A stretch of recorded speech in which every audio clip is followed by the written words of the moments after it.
Welcome, ladies and gentlemen, to Platte Arena. I'm Noah Tobias along with Ryan Lockhart, and you are watching FDN Sports. So thank you again for joining us here, right here in Platte Arena.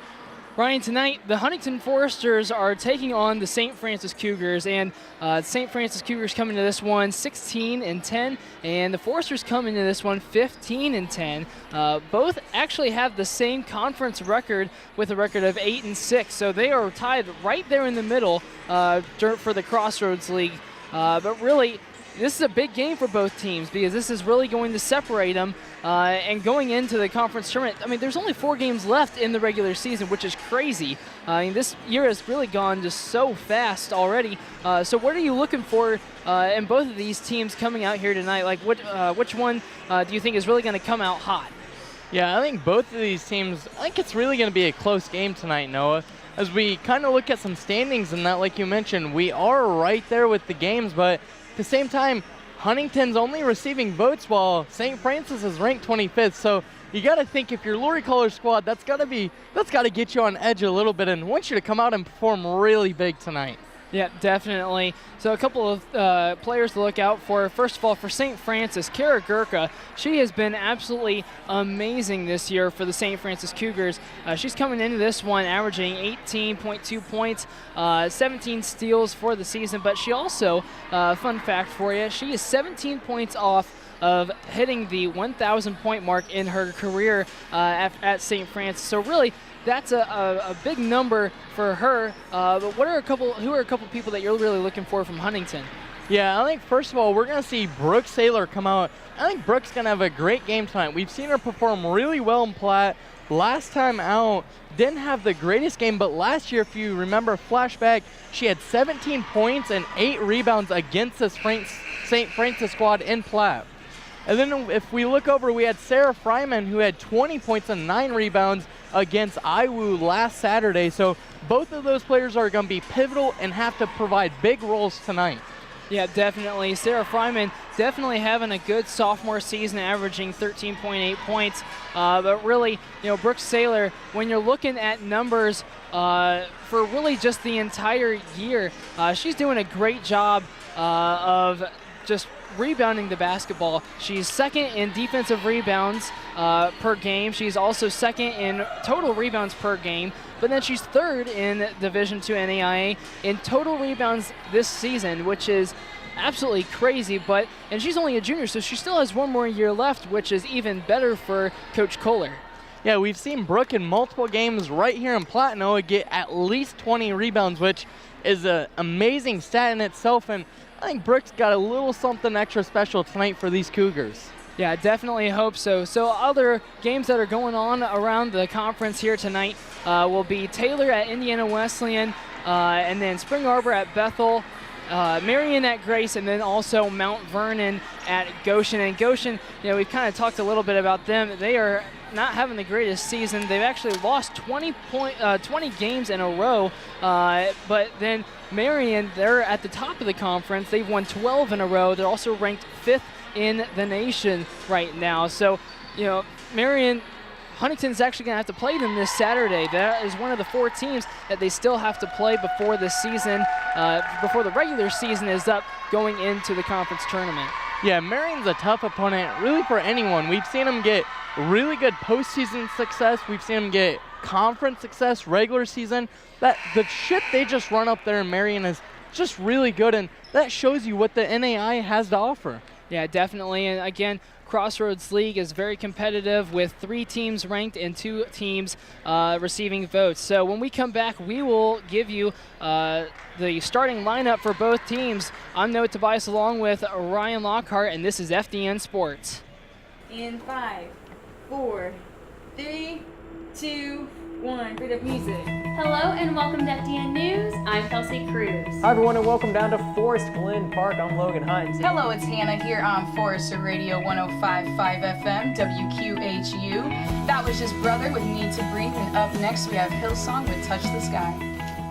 Once the floodwaters go down for This program I felt like really prepared me well for what it would be like to be in the news industry. From yesterday to today, the water has certainly risen and spread. You become a one-man band by the time you graduate, which that's something that people are looking for. People who can shoot, write, and edit all their own stuff. I was definitely blessed enough to come in, and I started calling games right away as a play-by-play announcer. Longley tipped, down and in, and the Foresters taking the second set. Mateo with a nice cutback, she'll take the hit, left foot, that's in! Takes the three, that's good! Through FDN Sports, it's really going to feel like a professional setting. I'm looking to really just take it to the next level, really just upgrade this FDN Sports and let people know that, FDN Sports is here to stay. We're here to battle with everyone. With radio, students definitely thrive here just because we are hands-on right away. I have a little weekend weather update for you here. Friday, it looks like it's going to be absolutely beautiful, a high of 72. I think radio and podcasting is a great way to have other people's stories shared, whether that be their testimonies or me just having the chance to talk to people and be able to pour into them in some sort of way. In the past couple of years, we have taken huge strides. We also do live shots, we're doing more news packages, doing more stories that affect the community. With all the politics going on recently, we've been able to do stories about that. More a lifetime asset than an education. And God bless you. And I will let my future take care of itself. And vote for Donald Trump. Hey, keep it locked right here on Forester Radio 105.5 FM. Well, that's going to do it for us here at FDN Sports. I'm Logan Hunt. Well, that's all we have for you in this installment of FDN News. Welcome back to Platt Arena. Again, I'm Noah Tobias along with Ryan Lockhart. Starting lineups for the St. Francis will be number 5, Sydney Crow. She's a freshman guard out of Greenwood, Indiana. Also number 20, Savannah Buck.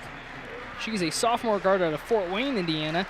Number 21, Kara Gurka, really another girl to really watch out for the Cougars. Sophomore forward out of Fishers, Indiana.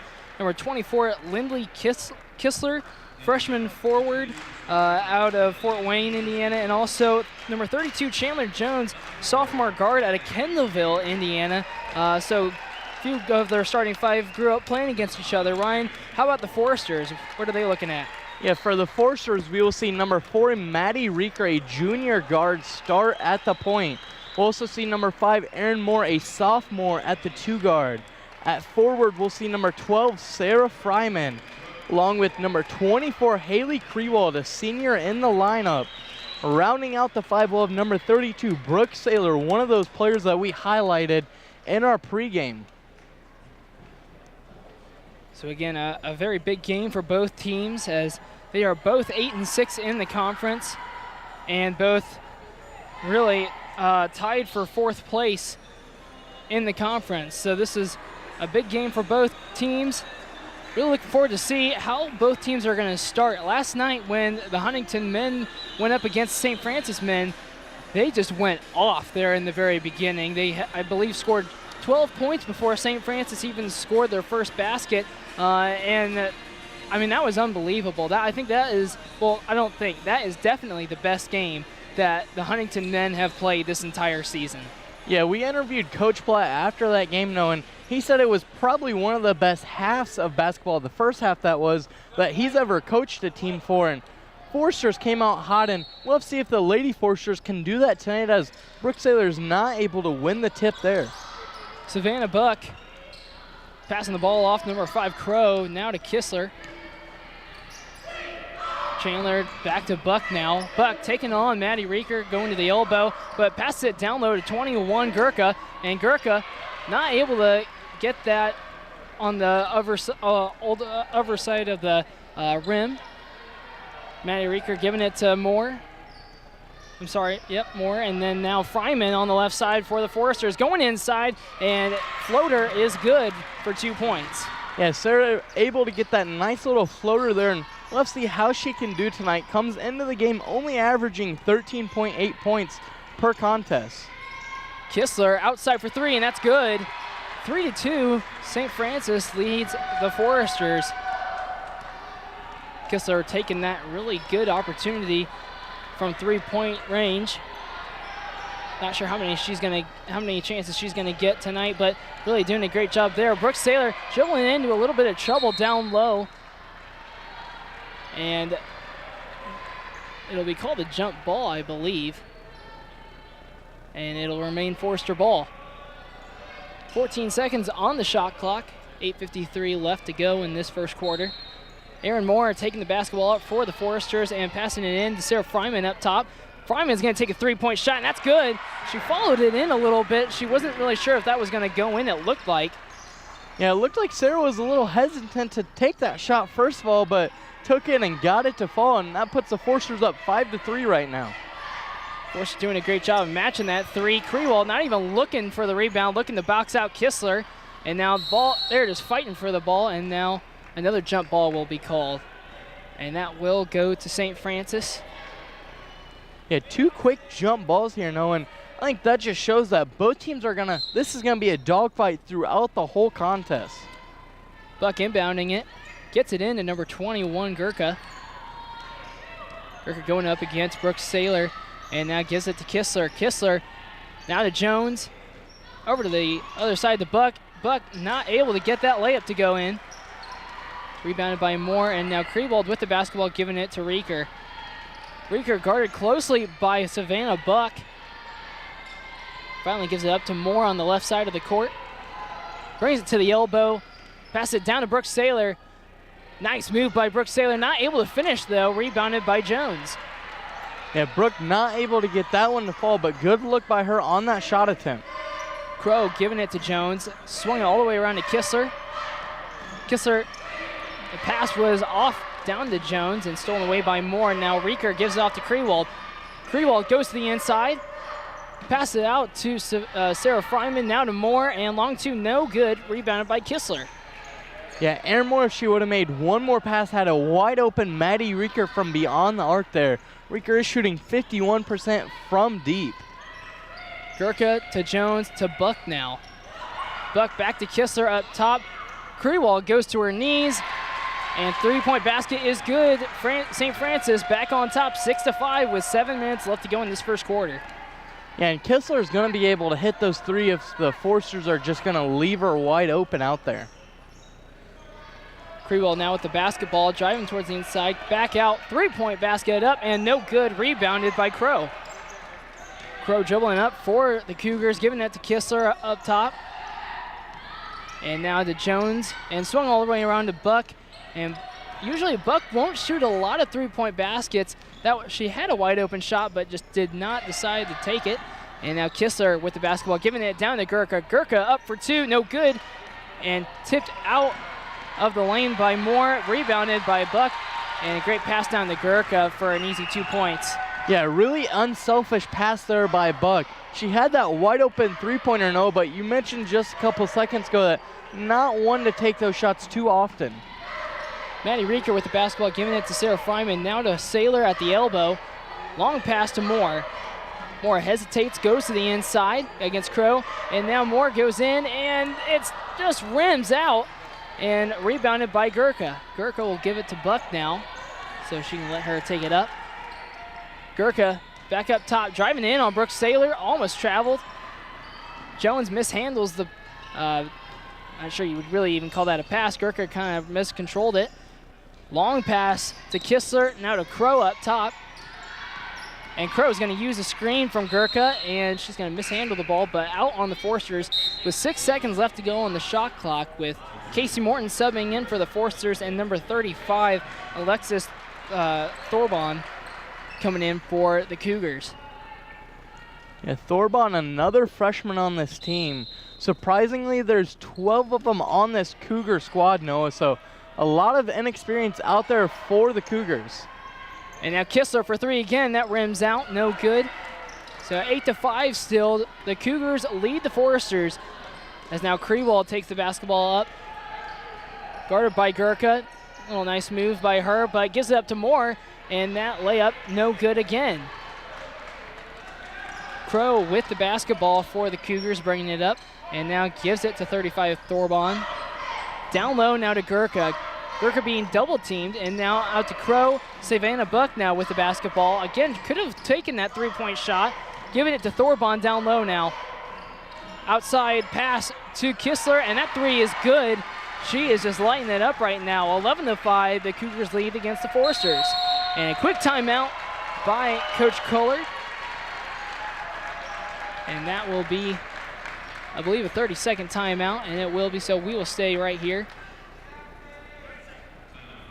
So far, Ryan, the Cougars have really just been giving it to Kistler, and Kistler has been doing a great job of trying to get it, getting it down into the basket. She actually has 9 of the 11 points for the Cougars, and the other person who has scored is Gurka, so she has the lone 2.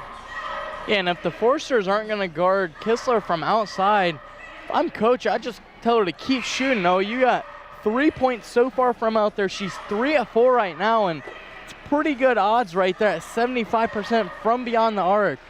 Foresters down 11-5. I think they're going to have to take some smarter shots offensively to stay in this game. Sarah Fryman, the only girl that scored for the Foresters, she has been subbed out to Casey Morton, and so Krewald inbounding it in to Reeker. Reeker really been trying to take charge of this basketball team here this year, as she is one of the juniors. And Sam Hamill going to actually travel with the basketball, so another turnover for the Foresters. But Maddie Reeker doing a great job of just trying to lead this team, as number 21 Gurka able to hit that 3. So now the lead goes to 9, 14-5 with 4.5 minutes left to go here in this first quarter.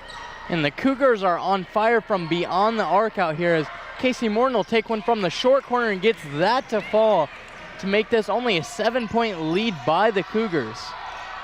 Buck with the basketball, guarded by Maddie Reeker. Just trying to set up their offense, picks up her dribble, gives it to Gurka. Gurka again guarded by Saylor. Kick out pass to Thorbon, and she's going to drive in, give it back to Gurka for 3, and that's no good. Rebounded by Hamill. Hamill finally gets it out of the double team to Reeker. Reeker pass up to Morton. And now Hamill with the basketball, going towards the inside, almost travels, kicks out to Morton. Morton, cross-court pass to Krewald now. Krewald tries to throw the ball off of Thorbon, but she does, but it was not a kick ball because she did not intentionally kick the basketball. So St. Francis with the ball. Kistler now giving it to Gurka. Gurka going to work, going to the inside. Layup is good. 16-7 with 3 minutes, 15 seconds left to go here in this first quarter. Yeah, Gurka's got a couple of nice looks on the inside. The Foresters, for the most part, have been doing a good job of double teaming her down there, but just one too many shots out there, and she gets left wide open. There have been no fouls called to this point on either team, as Sam Hamill throws that basketball away. And now Savannah Buck with the basketball for the Cougars, giving it up to Gurka. Gurka back to Thorbon. And now throws the ball away to Krewald. Krewald just going to slow it up. That's a good decision by her. Casey Morton for 3, and that's good. Hopefully that'll give the Foresters a little bit of confidence going into this one. They've really just been really slow here tonight. 10-16 with 2 minutes, 25 seconds left to go, as Thorbon has the ball, giving it up to Buck. Buck back to Thorbon. Outside to Gurka, now to Crow. Crow for 3, no good. And rebounded by Saylor. Saylor gives it up to Reeker, and she'll take it up. Morton with the basketball, giving it down to Saylor. Saylor trying to go up with it, and that's good as she draws a foul. Yeah, good job there by Brooke to go under the basket and get that little up and under shot. We've seen her take that many times here in Platt Arena, Noah. That foul will go against number 24, Lindley Kistler. That'll be her first, team's first, game's first. We'll see number 2, Temple, as well as number 32, Jones, check into the game for the Cougars. Temple seeing her first minutes of the night. Saylor not able to make her and one basket. Sorry, her and one free throw. And so now Savannah Buck with the basketball for the Cougars, giving it up to number 2, Temple. Temple takes it inside, misses the layup, gets her own rebound, pass out to number 21, Gurka. That 3 is good. 19-12 with 1:40 left to go. Not really sure what the Foresters are thinking because Gurka is definitely their best shooter. You can definitely tell that by just looking at one of the stat sheets, but leaving her wide open as now Crewell goes up for 2. And she draws a foul. That foul will go up against number 21, Kara Gurka. That is her first, team's second. So that's really good to get Gurka a foul here. Hopefully the Foresters will keep taking it at her with Haley Crewell at the line, making her first, and her second is up and good. And now substitution for the Cougars, number 30, Emma Applegate. Applegate checks in for Gurka. That's a good sub by St. Francis Coach Ridge. Yeah, I think Gurka taking a much-needed rest out there. Been doing a lot of the heavy scoring as well as Kistler out here on the floor. Ridge is in his 3rd season as coaching the Cougars, as Jones now with the basketball, giving it out to Temple. Temple going to the inside, back out to Buck, now to Crow in the left corner. And she loses possession of it, but number 30, Applegate, is able to get it back, but now Sam Hamill gives it to Maddie Reeker, now to Casey Morton. 50 seconds left to go here in this first quarter. Long pass to Haley Crewell, back down to Saylor. Saylor cross-court pass to Morton, 3-ball up and good. That is exactly what the Foresters needed there. Only down by 2, 17-19 now. And Morton providing some much-needed points off of the bench for the Foresters. And Savannah Buck, that is the first one that she shot, and that went in. It's 22-17. Out of all of the chances that she had to take a 3-point shot, I'm not sure I would have taken that one, but hey, it went in. Yeah, she could have had about 3 or 4 of those attempts at least up to this point. 10 seconds left to go. Haley Crewell for 3 up and no good. Rebounded by Hamill. Hamill needs to go up with it, gets it swatted away. And that will do it for quarter number 1. 17-22, the Cougars lead the Foresters after 1. When we come back, we will have second quarter action for you right here in Platt Arena. When I set foot on Huntington's campus for the first time, I just knew that this was the place I was supposed to be, and that decision forever changed my life. I was a new Christian at the time, but I grew so much while I was at Huntington. I felt known and I felt valued there, and the education department was just so great. In fact, I found a job before I even graduated, and I believe that's because my classes at Huntington equipped me to do so. I'm fulfilling my goal of serving others through teaching, and because of Huntington's impact on me, I now have that desire to pass on those values to all my students. In high school, my life felt empty in a way. I was living in a world full of temptations and distractions, and I needed to be transformed, I guess you could say. Here at Huntington, there are many ways that I experienced that transformation. As a film major, I feel encouraged by my friends, upperclassmen, and by my professors. Other students and staff are willing to pass on their knowledge, and that inspires me to do the same towards others. My ultimate goal in life is to become a filmmaker who gives back. I want to give people that energy and passion that I feel after watching a film. Back here in Platt Arena, I'm Noah Tobias along with Ryan Lockhart. Brooke Yoder checking in for the Foresters. Passing it in to Maddie Reeker. Reeker trying to set up the offense, giving it back to Yoder, now to Hamill in the left corner. Hamill goes baseline, reverse layup, and that's good. Just rolled its way in there, 19-22. That is how you start off quarter number 2. The Foresters definitely struggled there in that first quarter, as Brooke Saylor will pick up her first foul, team's first of the second quarter.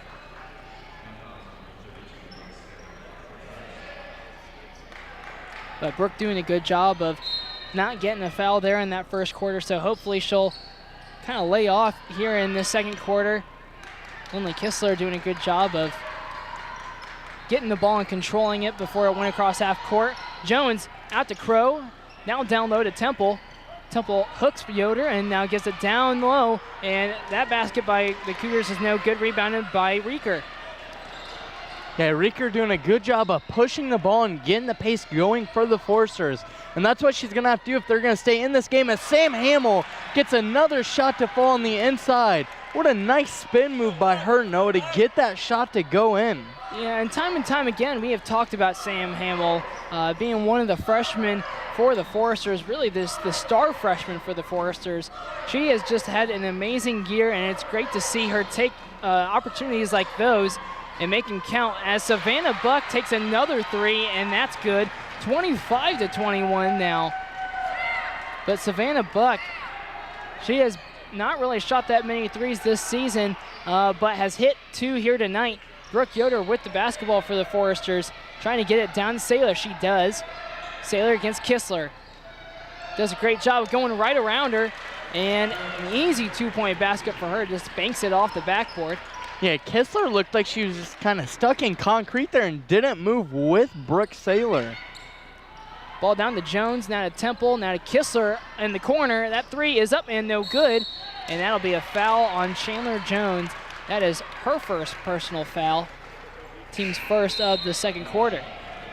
And checking in for the Cougars will be number 21, Kara Gurka. She's going to be in for 5 Crow.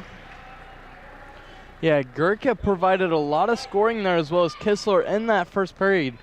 We saw the Foresters kind of struggle with how handling both of them on the floor was. So we'll have to see if Lori Color Squad made any adjustments. Brooke Yoder for 3. That's no good. Rebounded by Jones. Jones giving it out to Savannah Buck. And Buck thought about pulling up the 3-point shot. Jones with the basketball up top. Over to Kistler now. Kistler guarded by Morton. She's going to take her in and pass out. And another pass to the corner to Temple. That 3-point shot no good. Rebounded by Saylor. And again, those defensive rebounds for Brooke Saylor are really going to start to add up here, folks. With Maddie Rieger giving it to Brooke Yoder. And now up top to Morton. Morton down low to Hamill. Hamill step back elbow shot, no good. A little to the left, rebounded by Temple. Temple now to Buck, down low to Gurka, and Gurka could not handle that pass, so turnover by the Cougars as Haley Krewald and Sarah Fryman check back in for the Foresters. On the floor for the Foresters, we'll see Hamill, Krewald, Fryman, Yoder, and Morton. Keep in mind, Morton's got those 2 threes, so have to see if she can get any of that 3-ball going here in the second period. Huntington has 3 turnovers, and St. Francis with 2 turnovers as Fryman, nice pass down to Krewald, and that's a great cut by Krewald as well. 25-25 right here in Platt Arena. Yeah, we've seen Krewald recently do a lot more of that cutting inside, and I think to her benefit, it's really helped her out. Temple giving it up to Kistler. Kistler pulled up, give it to Jones, now to Savannah Buck. 3-ball up and good. She is feeling it tonight. And the Foresters keep double teaming on the inside, and that leaves one of the Cougars open, and somehow it keeps being Buck on the outside, and she's made the Foresters pay for it so far. Krewald giving it down low and tipped out. They're going to say tipped out by the Cougars, and so that will remain Forester ball as number 5, Sydney Crow, checks back in for the Cougars. Haley Krewald with the basketball, trying to pass it in. Good pass out to number 20, Sam Hamill. Hamill going towards the inside, picks up her dribble and gives it to Fryman. Fryman for 3, and that's good. Nothing but net for the sophomore. 28-all with 6 minutes left to go here in quarter number 2. Yeah, Fryman coming out hot. She had a really good first period there and looking to keep that going in the second period. Savannah Buck getting it down low to Gurka. Gurka all the way over to Crow. Crow to Kistler. Kistler going to take it in, and a foul will be called. That foul is going to go against number 30, Casey Morton. That is her first personal foul. Team's second of quarter number 2. And at the line for the Cougars, number 24, Lindley Kistler. Kistler is a 71% free throw shooter on the year. Does get the first one to fall as we'll see Brooke Saylor check into the game for the Foresters. We'll see Morton take a seat. Morton has 8 points to her name so far in this ball game. So putting up some good numbers here early on. As Kistler gets a sub for her, and then that sub will be number 35, Alexis Thorbon. Yeah, we saw Thorbon sub in there in that first period. Didn't have any points or assists, but did provide some good passing lanes and defensively did a good job against some of the Forsters. Haley Krewald going to the rim. That shot off the backboard, no good. Rebounded by Saylor, though. Giving it back to Krewald. Going to reset this offense. Good decision. Gets it to Fryman. Fryman's going to go baseline up for two, and that's good as she draws a foul. And that foul is going to be against number 5, Sydney Crow, as her first, team's second of the second quarter. Substitutions for both teams, number 2, Shayna Temple, and also Maddie Reeker will check back in for the Foresters. Yeah, the Foresters right now not looking too bad. The game is tied at 30 all, but Sarah Fryman cannot get that free throw to fall to put the Foresters up. And now Savannah Buck with the basketball for the Cougars, giving it over to Chandler Jones. Back to Buck up top. Buck gonna take Reeker in, and that had no touch to it whatsoever, but gets a rebound. Doesn't touch the rim, so it doesn't reset the shot clock. It's at 10 seconds. Corner with Gurka. Gurka just flings on up, hits the rim, but rebounded by Hamill. Ball passed up to Haley Krewald. Krewald thought about taking it towards the inside, given to Fryman. Fryman up for two, and that's good. And that puts the Forsters up by 2 with 4 minutes, 35 seconds left to go. Savannah Buck now with the basketball, giving it up to Thorbon.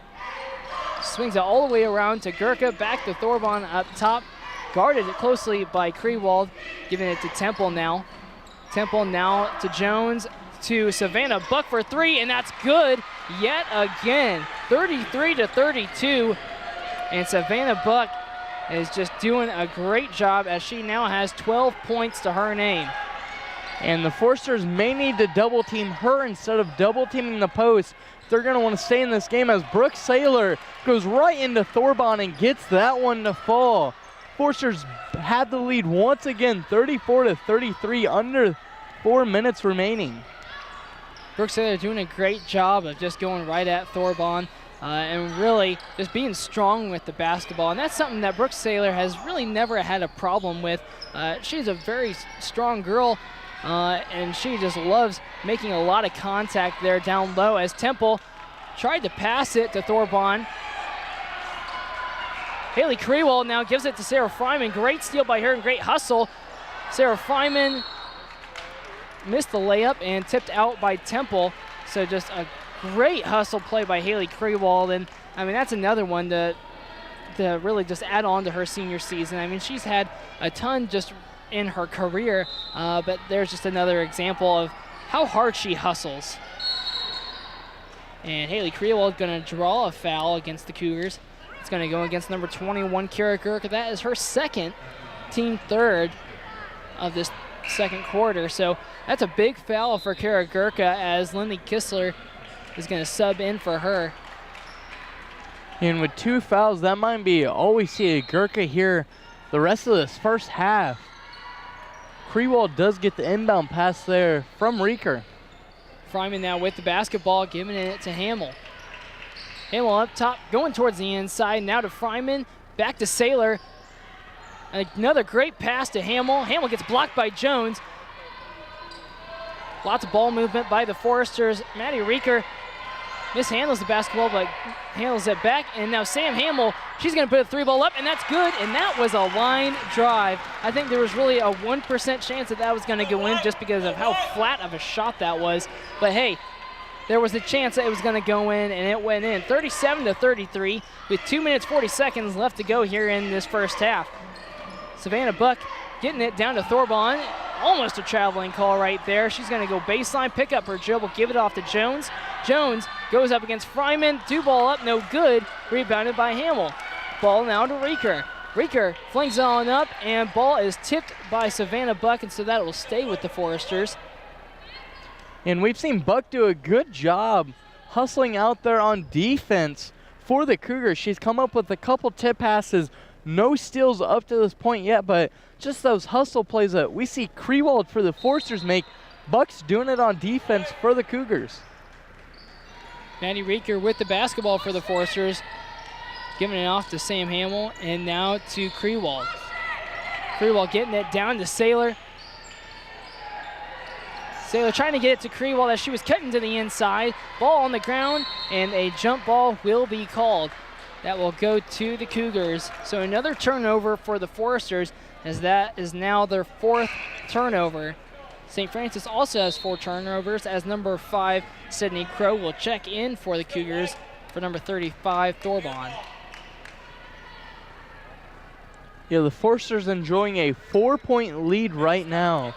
But the way the Cougars have been hitting their 3 balls tonight, no, this could easily be a 1-point game. Temple going baseline, pass down low, and now a 3-ball up, no good from Savannah Buck.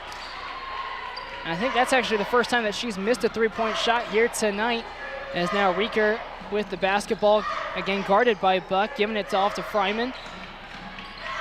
Fryman picks up her dribble, gives it down to Saylor, gets tipped away by Jones, and so it will stay with the Foresters. 1:37 left to go here in this first half. Ball inbounded by Haley Krewald, and a great look to Saylor as she was wide open underneath the basket. 39-33 now.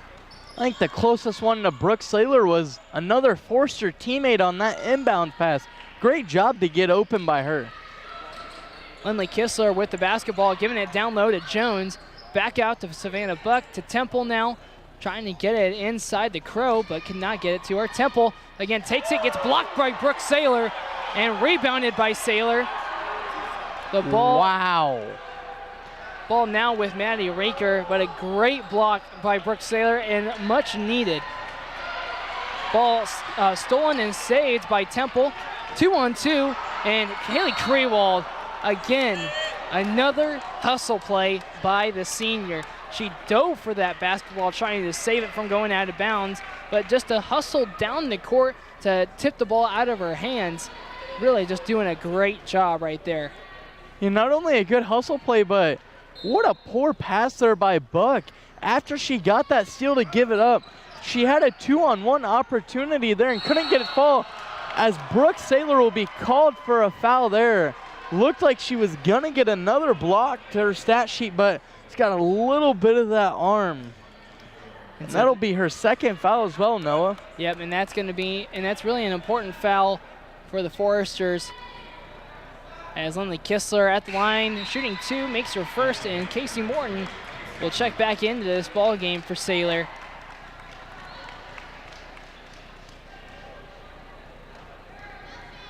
Kistler's 2nd free throw is up and good. Again, her free throw shot is just a little bit flat, but it's going in every time. So 39-35, it's a 4-point ball game with 43 seconds left to go here in half number 1. Sam Hamill with the basketball, getting it to Morton. Morton gets tripped by Buck, and so that'll be a foul called on her, and that is her first personal foul, team 4th of the 2nd quarter. So 37 seconds now with a fresh 30 on the shot clock. Reeker with the basketball for the Foresters, giving it to Fryman. Fryman going up against Jones. That 2-point basket is good. It's a nice little spin around shot, little hook shot by Fryman. And Fryman is feeling it tonight. She's got 14 of the 41 points that the Foresters have on the night right now. With the shot clock turned off, we're now over 15 seconds.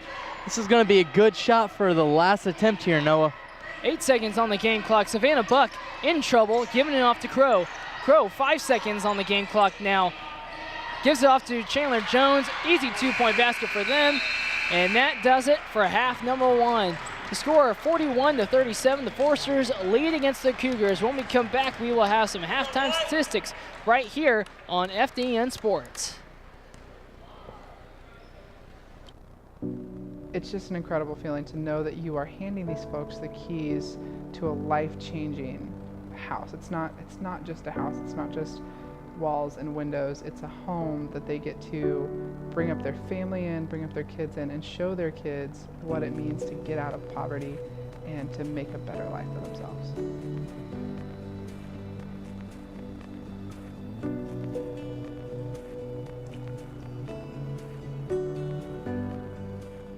name is Casey Colmorgan. I'm the Executive Director at Huntington County Habitat for Humanity. We are a construction company, we are a mortgage company, we are a financial institution, we are advocates for families, we are a budgeting center, and on top of it, we are also a retail store. So we wear a lot of hats as an organization. Our main focus is to serve the community any way we can. And so we want to help families empower themselves and find a better life through the process of homeownership. The need is so great. And that doesn't just mean families who are homeless, but it's also families who are packing multiple families into one house or into one apartment to try to make ends meet. It's families that are living in predatory renting situations where they're spending $800–900 a month for a one-bedroom apartment. And that's just, it's not viable for people. We build one house about a year, and so it may not seem like we need a lot of help, but we need all the help that we can get, and that comes in a couple of different ways. First of all, we always need donations. If that's financial support of our programs, or if that's donations to the Restore to help us build our programs, those two things are crucial for us. But we also need volunteers. We need them in the Restore, we need them on the build site, we even need them in the office from time to time. And so getting as many people involved as possible is what's really important for us. I would imagine that we will continue to grow long term. We will continue to serve as many families as we can, and we will hope that we can build as many houses as possible to get families into appropriate housing that's clean and safe and affordable.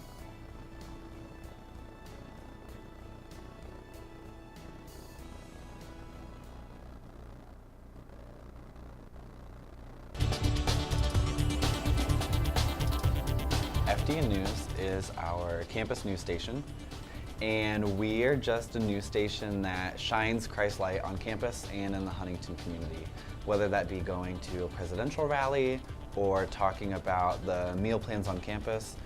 Everything we do for the glory of God. With news, you have such a great opportunity to go out to hear people's stories and tell their stories and to be light and to share that light. So my goal for FDN News is first and foremost that students would learn, that they would engage, they would learn a little bit about themselves, about communicating with others, refine their skills, and become expert storytellers for the kingdom of Christ.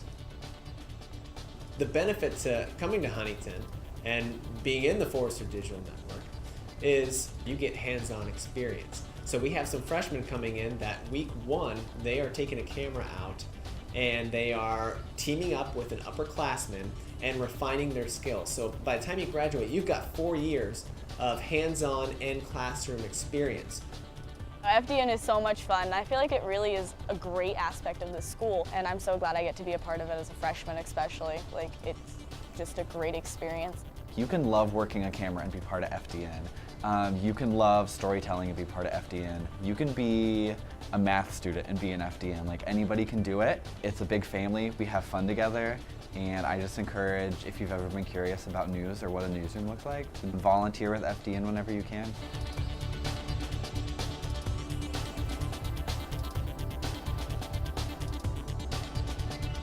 Well, that's all we have for you in this week's installment of FDN News.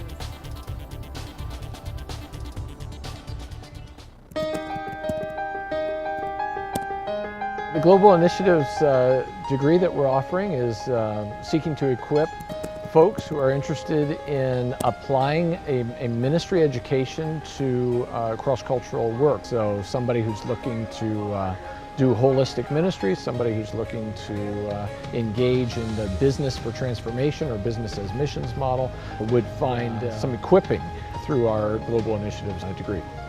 Our Global Youth Ministries degree is designed to prepare people for leadership in youth ministry, quite simply anywhere in the globe. It's for men and women who are already in youth ministry or for people who are simply preparing to lead youth ministry. One of the things I like about the pastoral leadership track is that Luke and Karen, who worked on developing it, consulted with church leaders so that people preparing for ministry leadership in the church would have the skills and the knowledge that they need.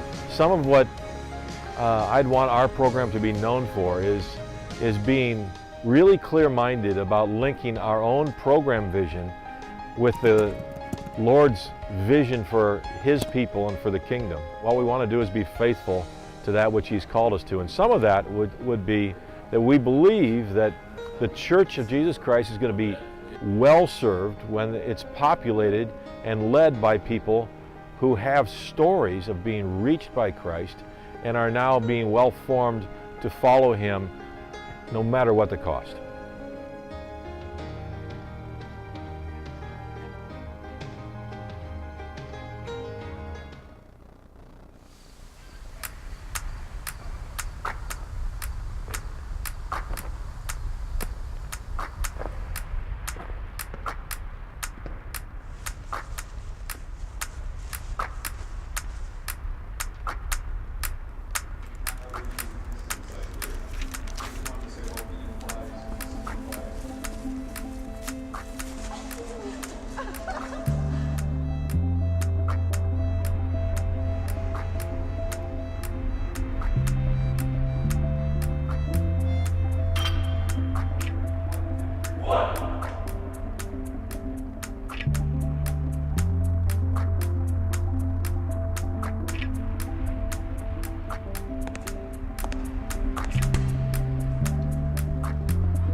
The alumni office at Huntington University is really here to stay in touch with the alumni and graduates, as well as provide resources to them so they can reconnect. It's just really important to us that we keep in touch with them and then let them know what's going on campus as well, things that they might want to continue to stay involved with or maybe participate in an alumni gathering. I started getting involved as an alumni board member, and we would do various projects throughout the university, throughout the year.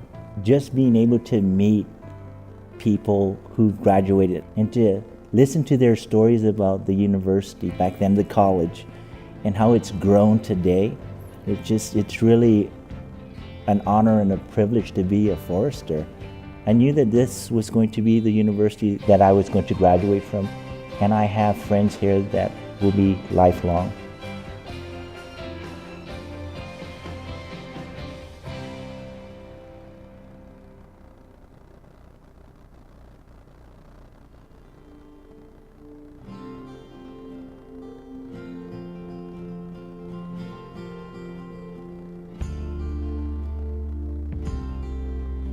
So one of the things that's kind of fun about our department is we have regular gatherings. We call them Friday at Fairchild's house, and Dr. Mark Fairchild hosts these gatherings for our majors. We get together, I guess it's about once a month.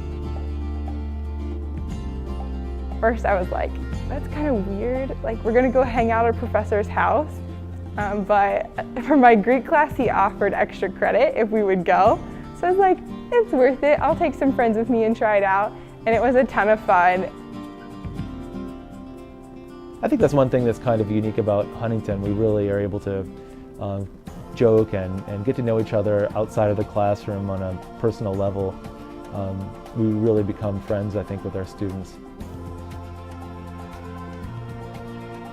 the experience of being able to sit in a professor's house and engage in scholarly discussion and informal discussion over something faith-based is, I think, very unique to this university.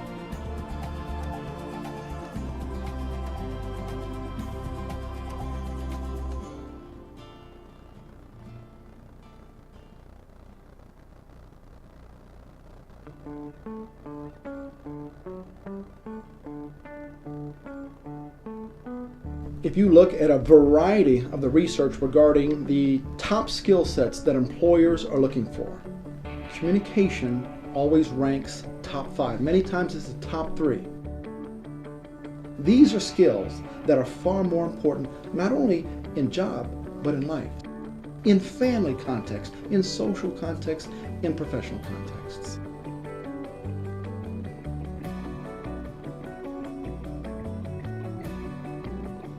One thing that's different about Huntington University as a Christian college is that we have a journalism major. Other Christian universities and the Council of Christian Colleges and Universities have a communication major in which you then sub-specialize in these different areas. We have an actual major in journalism, an actual major in public relations, an actual major in communication studies.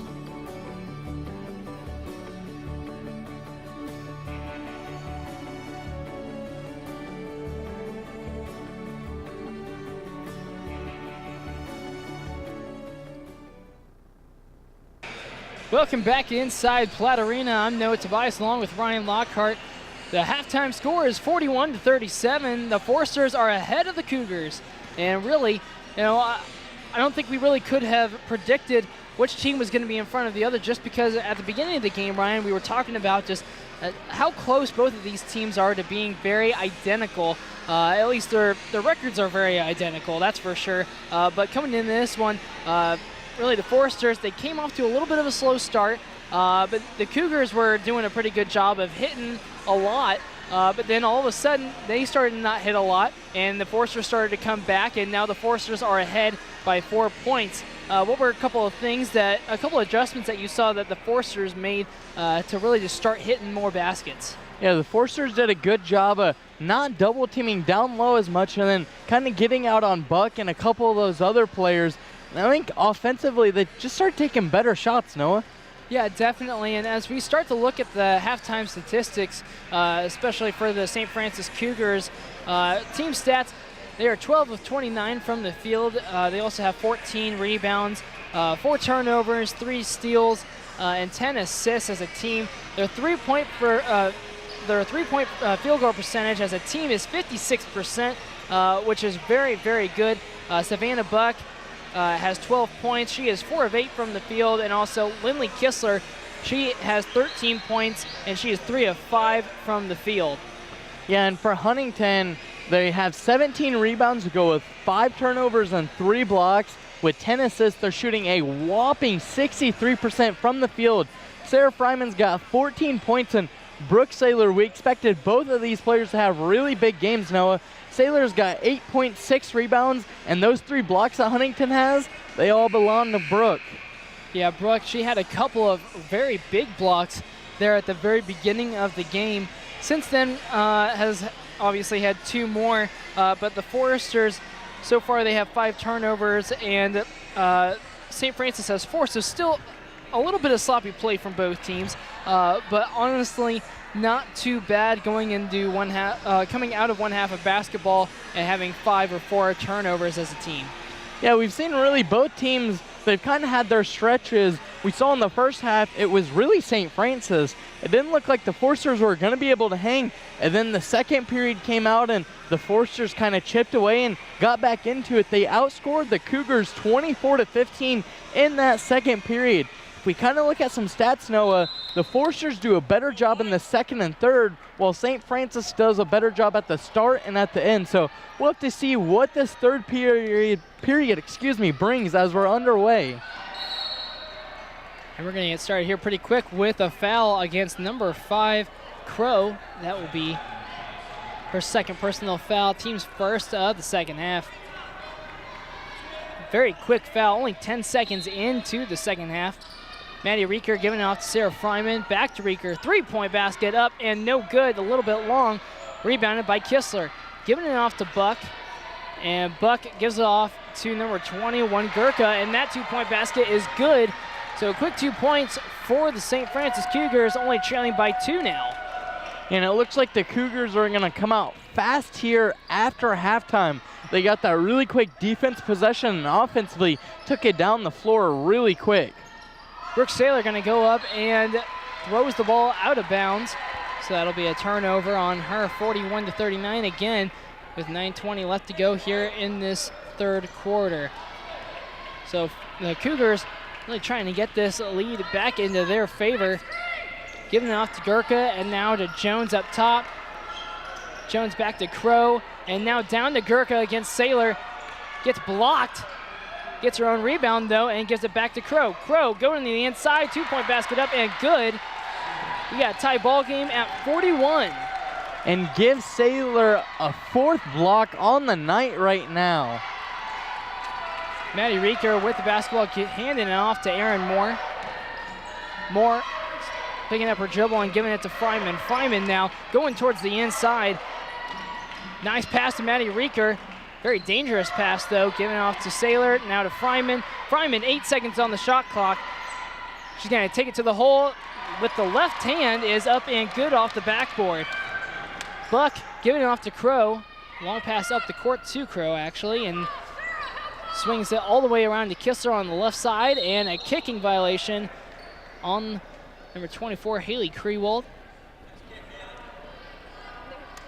I think she could kick field goals with that. I think she could probably try out for Indiana Wesleyan's new football team. Yeah, it looked like she could get a spot on our soccer team as well, shooting those free kicks. Crow giving it to Buck. Back down to Gurka. Gurka going hard down low. That basket's no good. Rebounded by Haley Krewald. Krewald doing a great job of trying not to force anything and just pulls it back up. She gets the ball back. Tries to go baseline against Jones and just flings the basketball up with a left hand over her head and hits backboard and goes in. I really don't know what else to say about that. She just kind of flung it up there. Hey, whatever it takes to make that ball go in the hoop, Noah.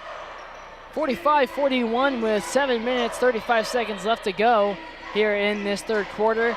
Buck driving in, back out to Gurka. Three-point basket up, no good. Rebounded by Moore. She gives it off to Reeker. Ball up to Sarah Fryman. Fryman, pass to Moore. Almost traveled with the basketball. She goes up, gets swatted by Chandler Jones. Yeah, good block there by Jones. Maybe trying to do a little Brooke Saylor impression there. Saylor's got 4 on the night to Jones's 1. Moore gives it to Saylor, and Saylor is kind of stuck in the corner. Giving it off to Fryman now. Fryman actually ties up with Savannah Buck and basically throws Buck down on the floor, but they were both going for the ball, so it's okay, and Sarah Fryman helped her up as well. So 45-41, St. Francis's ball with 7 minutes, 5 seconds in the third quarter to go. Buck with the basketball off to Jones, now to Crow. Crow down to Gurka. Cross-court pass to Savannah Buck. Ball goes inside to Jones, and the official says that it was tipped off of Maddie Reeker, but I believe that it was actually tipped off of Jones, so the official missed a little one down low. But Gurka now going to the inside, and a strong move by her, but not able to finish. Rebounded by Brooke Saylor. Again, another defensive rebound by Saylor, giving it off to Reeker, and now Reeker giving it off to Fryman. Fryman almost gets that ball stolen away by Buck. She is very, very quick on the defensive side. Giving it off to Moore. Moore goes baseline, and Haley Krewald kind of recovers with that basketball. Fadeaway jump shot, no good. Rebounded by Kistler. Really not advised to shoot that kind of a shot. Yeah, we saw that's kind of what hurt the Forsters in the first half, just the poor shots they were taking. Definitely don't want that to happen here. The Forsters do have a 4-point lead right now on the Cougars. And now down low, Gurka goes to the inside and draws a foul. That foul is going to be against number 32, Brooke Saylor. That is her third personal foul. Team first of the third quarter. At the line, shooting 2 will be number 21, Kara Gurka. Kara Gurka is a sophomore forward out of Fishers, Indiana. But she's really been the girl that we've been talking about all game long for the Cougars as she makes her first of 2. Yeah, Gurka's a 77% free throw shooter, so expect her to hit the second one as well. As she cannot get that one to fall, but Buck does get the the rebound. Now down low to Gurka, and Gurka goes up, can't make that, and gets her rebound and draws a foul again against Brooke Saylor, and that is her 4th personal foul now. So she needs to come out, and Casey Morton is set at the scores table to check in for her. And again, Kara Gurka at the line, shooting 2. First one up and no good. Barely made it to the rim right there. It looked like it kind of slipped off of her hand. And again, Casey Morton checks in for Brooke Saylor.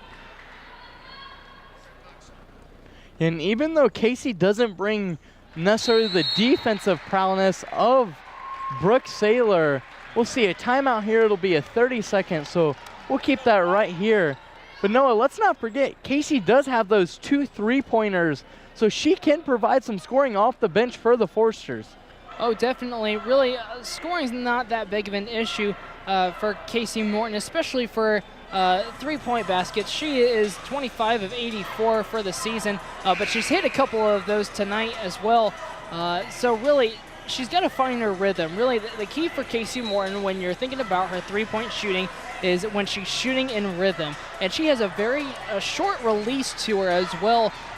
So really, because we've watched her a little bit more than most people, we can really tell as soon as she releases the ball if it's going to go in or not. But she has a very sweet-looking shot. Yeah, and with Saylor on the bench, you got to expect Maddie Reeker, who still to this point, Noah, is held scoreless by the Cougars. You got to expect her, Krewald, and even Fryman to step up and take some of this scoring that Saylor kind of helped out in the first half, as we see that shot no good there. But the rebound by Erin Moore and putback, that'll be 2 points for the Forsters. Erin Moore doing a great job of being at the right place at the right time. Ball down to Gurka, now pass to Jones, to Crow, to Kistler, 3-ball up and good. That's a big 3-ball by Kistler, and she was able to knock that down. Lindsey Kistler is a freshman forward out of Fort Wayne, Indiana. She graduated from Homestead High School. And the ball thrown away, not able to be picked up by Casey Morton, but Savannah Buck gets it and goes up for a layup, no good. And the ball really just being batted around, and Haley Krewald gets in and creates a jump ball. So that's a turnover on the St. Francis Cougars. Now Sam Hamill checks in for Erin Moore. And again, Moore doing a good job of being at the right place at the right time there on that last possession by the Foresters. Maddie Reeker bringing the basketball up for the Foresters, and she gives it off to Hamill. Hamill being guarded by Jones. And now basketball all the way over to Fryman. That was actually Krewald giving it up to number 30, Morton, and now Fryman with the basketball. 10 seconds on the shot clock. Fryman up for 2, and that's good. With a hand in the face by Savannah Buck. But really a good contested shot by Buck. She was right there every step of the way. Yeah, and there's not much you can do once Sarah Fryman starts feeling it. And with 16 points right now, Noah, I would say she's feeling her shot. Krewald gets that steal, but not able to control it all the way out. And she kind of put on the accelerator right there, and whenever she was kind of heading towards out of bounds, she couldn't stop herself, so she just dribbled the basketball out of bounds. So 49-46, the Forsters still lead the Cougars with 4 minutes, 23 seconds left to go here in this third quarter. Kistler inbounding it for the Cougars, giving it in to Buck. Buck guarded by Reeker. Screen by Jones. And now down low to Kistler. And Kistler will draw a foul against number 12, Sarah Fryman. That'll be Sarah Fryman's first personal foul, team third of the third quarter. And at the line shooting 2 will be Lindley Kistler. Yeah, it seems like between three-pointers and free throws, we've been mentioning Kistler all night, Noah. She's really got both of them to fall for up to this point, though. And Lindley Kistler's second is up and good. 48-49 now. Maddie Reeker giving it back to Krewald. St. Francis trying to create a press breaker, and I was almost an over and back because Haley Krewald was almost not set with her 2 feet on the correct side of the floor. Ball given down to Fryman, back out to Krewald. Krewald trying to go baseline. And a nice little move there as she is able to get that off the backboard and to go in. 51-48. Senior Krewald is really just going to work right now, as now Buck with the basketball given off to Gurka. Gurka to Crow, and Crow trying to go to the inside, back out to Chandler, to Kistler, back to Chandler. She goes in, and that's good as she draws a foul. She'll be at the line shooting her and 1 free throw. That foul goes against number 20, Sam Hamill. That'll be her first personal foul. Team 4th of the third quarter.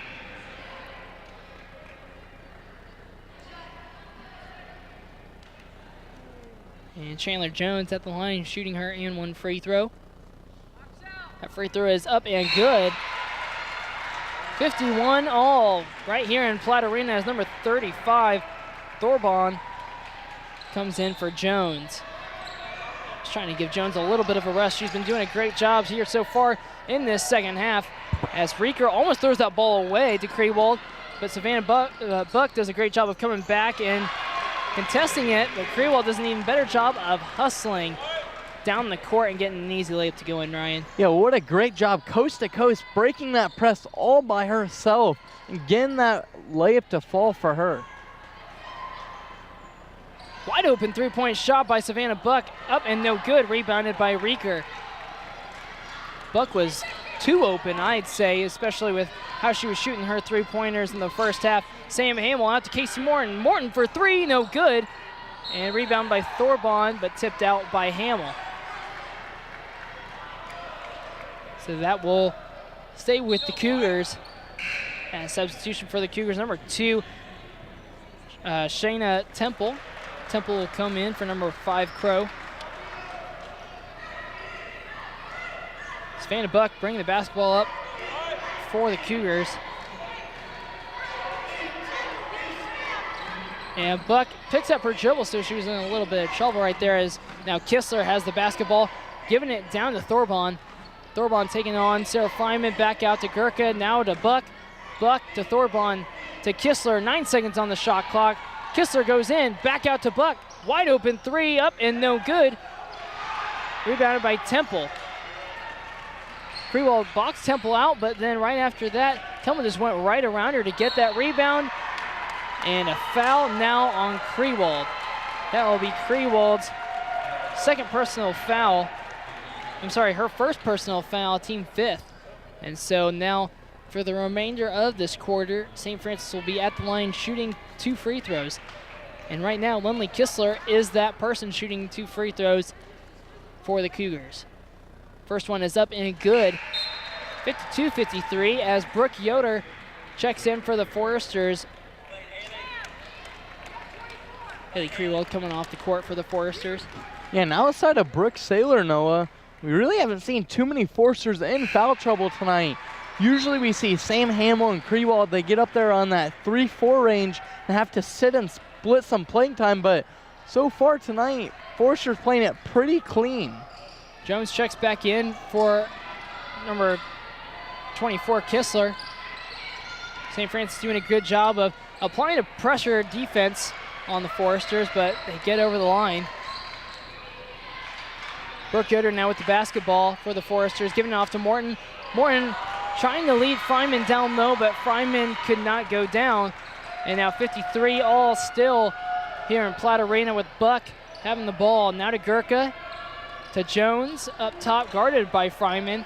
Temple down low to Gurkha. Gurkha going up against Casey Morton. Double team now down low. Thorbon pass out to Buck. Down low to Jones. Thorbon now 7 seconds on the shot clock. Buck for three. And that just rolls right on in. That's a pretty lucky three ball if I say so myself. But 53-56, St. Francis ahead. Ball gets across half court. Casey Morton having the ball, almost taking the wide open three. But she's gonna drive in and foul against Gurkha. That will be Gurkha's third personal foul. Team second of the third quarter. At the line shooting two will be Casey Morton. And that's a big third foul there on Gurkha with still a minute remaining here in this third period. Casey Morton, she is a 92% free throw shooter as Kistler comes in for number 21 Gurkha. Also another substitution for the Cougars will be number 5 Crow. She's coming back in for Thorbon.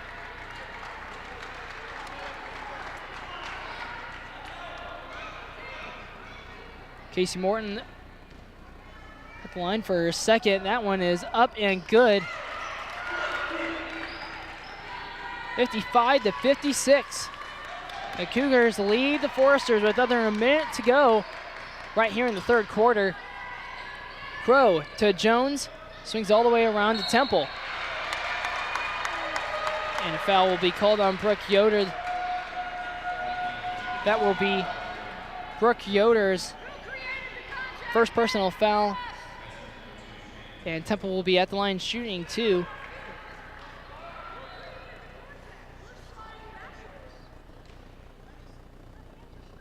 And that basketball is up and good for free throw number one. 57-55 now. And the second free throw is up and good yet again. 58-55. Cougars have a 3-point lead. Again, applying that pressure. Brooke Yoder with the basketball across half court. 40 seconds on the game clock, 20 seconds on the shot clock. Maddie Rieger with the basketball, going to the right side, picks up her dribble, gives it to Sam Hamill now. Hamill backs down Jones, and that is up and good right off the backboard. 57-58, that's a big shot against Chandler Jones. And what a spark Hamill's provided off the bench. Foresters are down one with the shot clock turned off. Have to see what the Cougars are going to be able to get on this final shot. Temple with the basketball, 9 seconds on the game clock. Going to the inside against Brooke Yoder. Hands need to be straight up for the Foresters. And Temple goes to the baseline. And that two balls up, no good. And so that is it for quarter number 3, 57-58. Right here in Platte Arena, Cougars up against the Foresters. When we come back, we will have fourth quarter action for you right here in Platte Arena.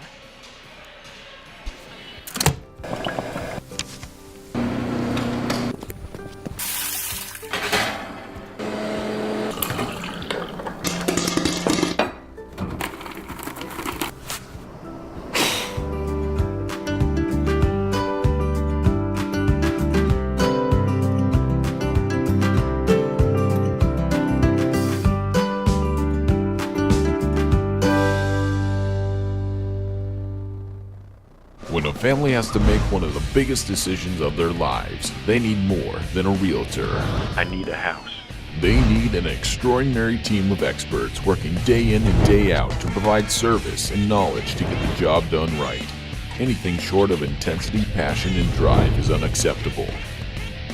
Introducing the Ness Brothers, an unstoppable force of realtors here to turn the biggest decision of your life into a walk in the park. In 5, 4, 3, 2, 1. Bit of music. Hello.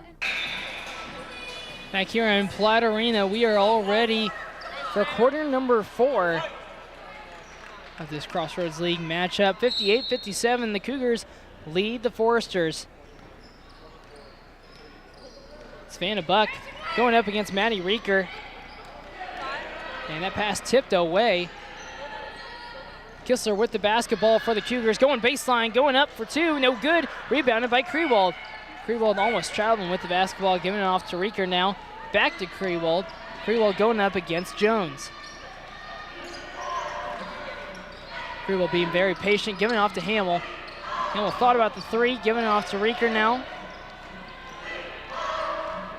Rieker going towards the inside against Gurka. Basketball passed inside, but tipped out by the Cougars. 8 seconds remaining on the shot clock. Yeah, that's still plenty of time for a good shot here with the Foresters down 1 in this fourth period now.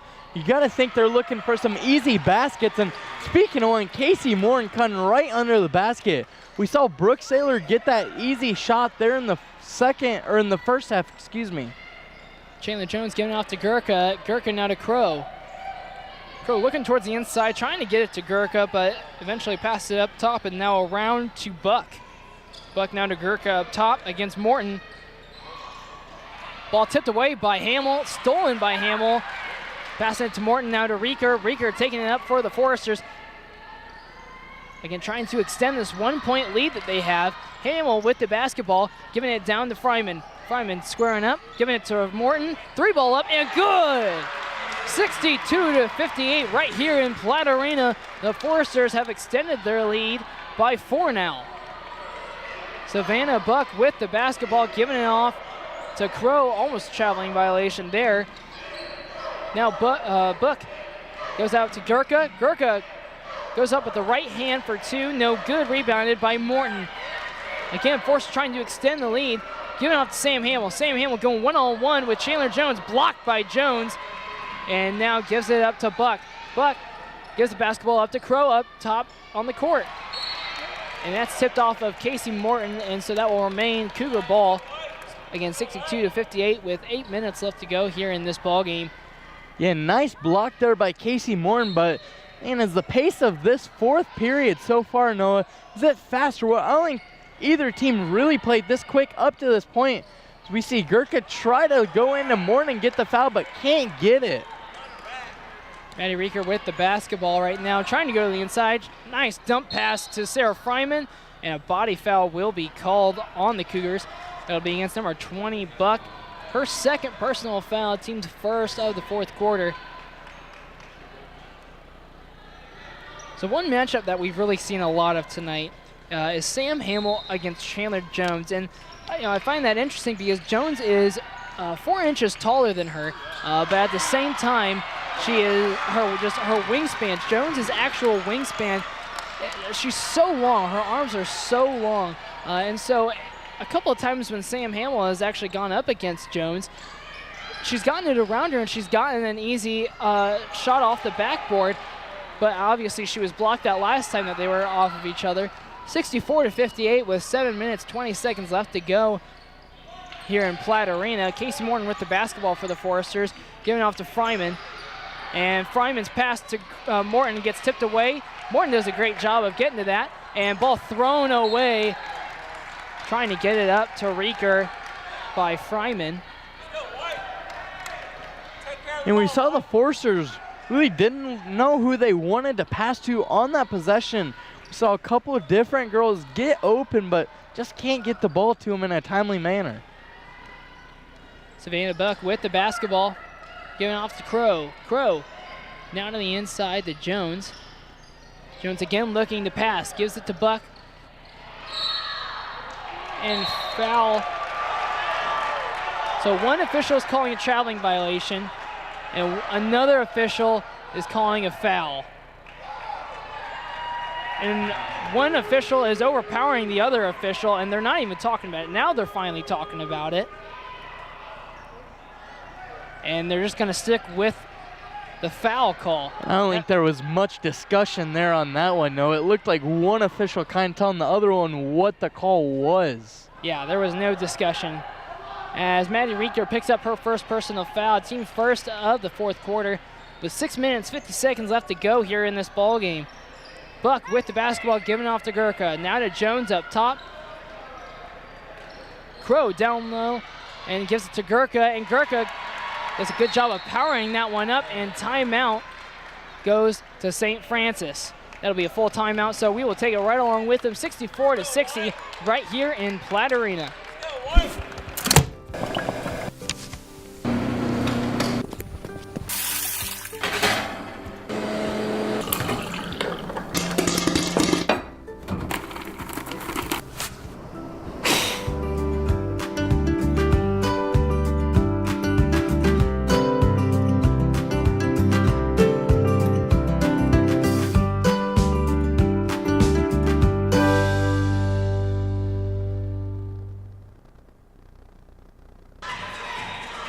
back here in Platte Arena. Score 64-60 with 6 minutes, 36 seconds left to go here in this ball game.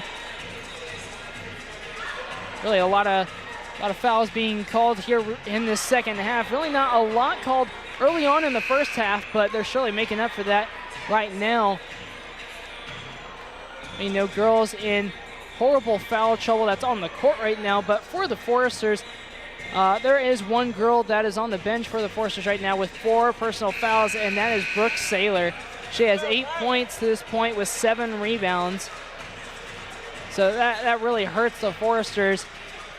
But scoring leaders for both teams, Kistler has 20 for the St. Francis Cougars, and Fryman has 18 for the Foresters. So 2 players really putting on a show. Sam Hamill now with the basketball for the Foresters, giving it down to Fryman. Fryman goes towards the inside, and miscommunication between her and Hamill, so that ball is thrown away, 64-60. And Brooke Saylor, just talking about her, how she has 4 personal fouls will come into this ball game for Sarah Fryman.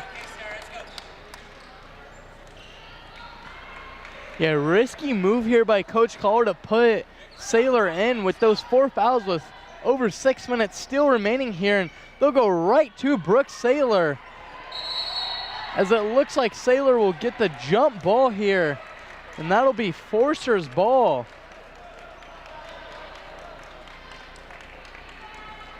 Brooke showing her impact right away, the first possession getting right in on the action. Yeah, and doing a great job of playing good defense, really, when Gurka was going right up against her. Jones, when she was going up right against her.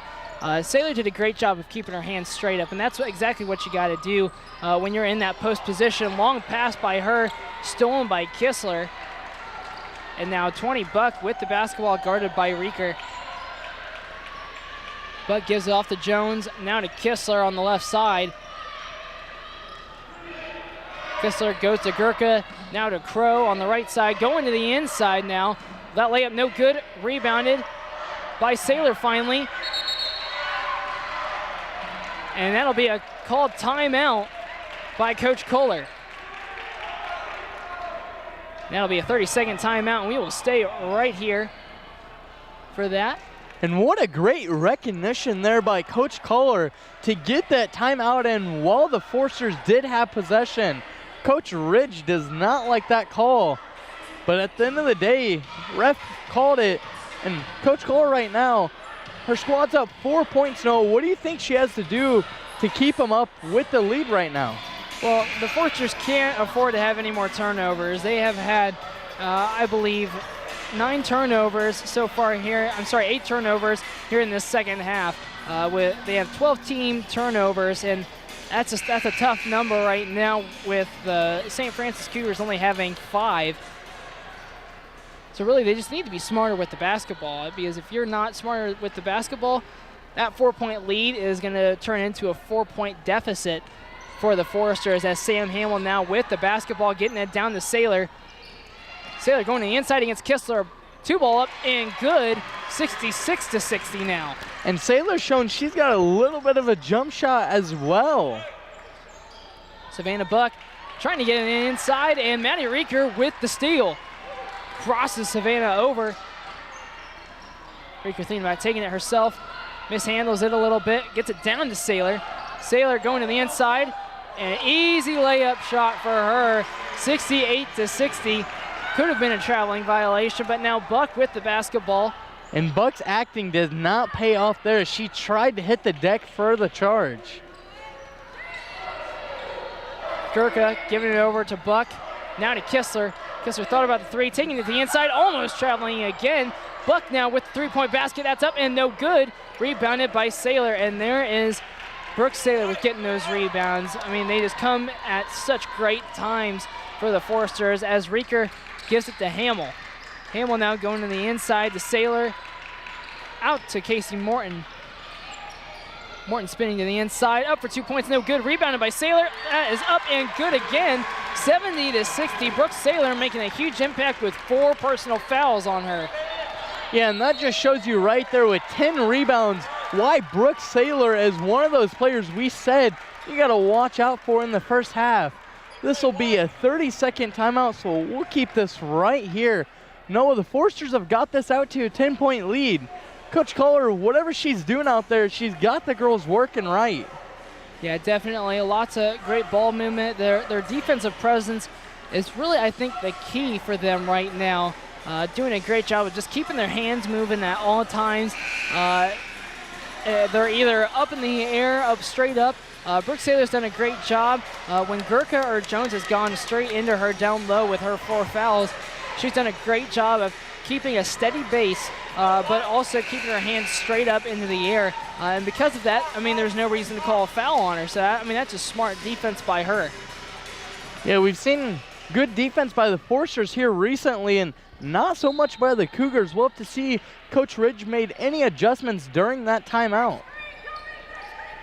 And Jones with the basketball up top. Saylor not even going to try to guard her right there just because she usually will not shoot that. She does get the ball down low. Out to Crow. Swing over to Kistler. 3-ball up, no good. Rebounded by Saylor. Saylor hands it off to Riekert. Kind of a dangerous handoff as Savannah Buck right there. Riekert gives it off to Hamill. Hamill tries to go baseline. Nice pass to Saylor. And Saylor with an easy layup to make this a 12-point lead for the Foresters. But the Cougars doing a great job of really pushing the basketball up. Crow with the basketball to Jones. And swing pass all the way to Savannah Buck. 3-ball up and good. And that's just lazy defense by the Foresters. They were so caught up in that really nice pass by Sam Hamill to Saylor. And now Morton has the ball. It gives up to Riekert. And so now they'll slow up their offense with 3 minutes left to go here in this ball game, up by 9 points. Haley Krewald with the basketball, trying to get it down to Saylor. Passes it to Morton, and just an awkward pass by Morton. She really wasn't sure where she was going to throw that. Excuse me. Yeah, it looked like Morton wanted to keep that, but just let it go a little bit too soon. And pass to Jones, to Buck. Fakes out, goes in. Pass to Kistler now. And ball tipped out of bounds by Krewald. 11 seconds on the shot clock.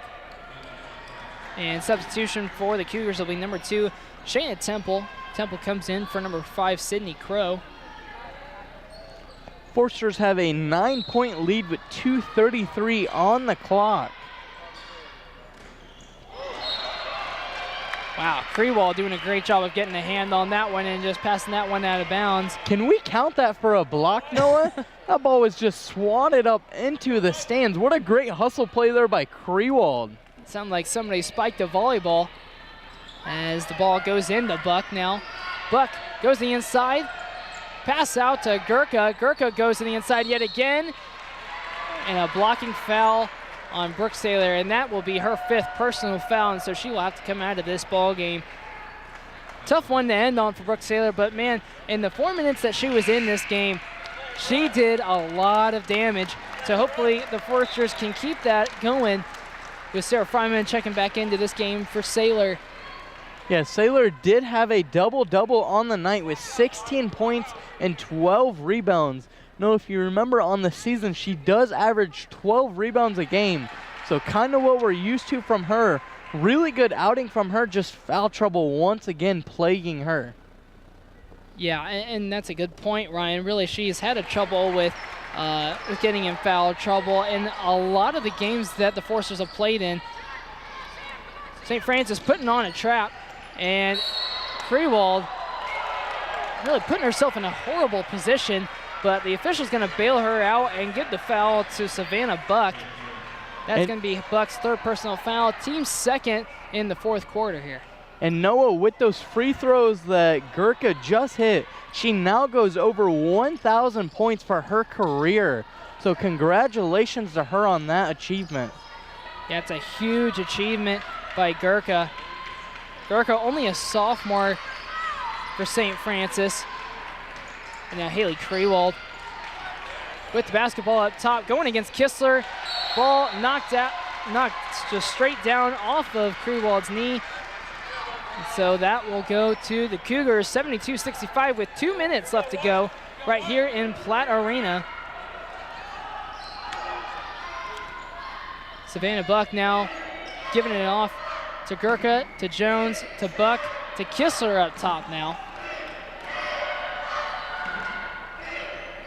Kistler being guarded closely by Sarah Fryman, but passes over to Buck. Long pass to Temple. Temple losing the basketball. 5 seconds on the shot clock though. Jones to Kistler. Kistler going to the inside. Goes up for two, no good, and does not hit. She did not hit the rim, I don't believe, but a foul will be called on Kistler.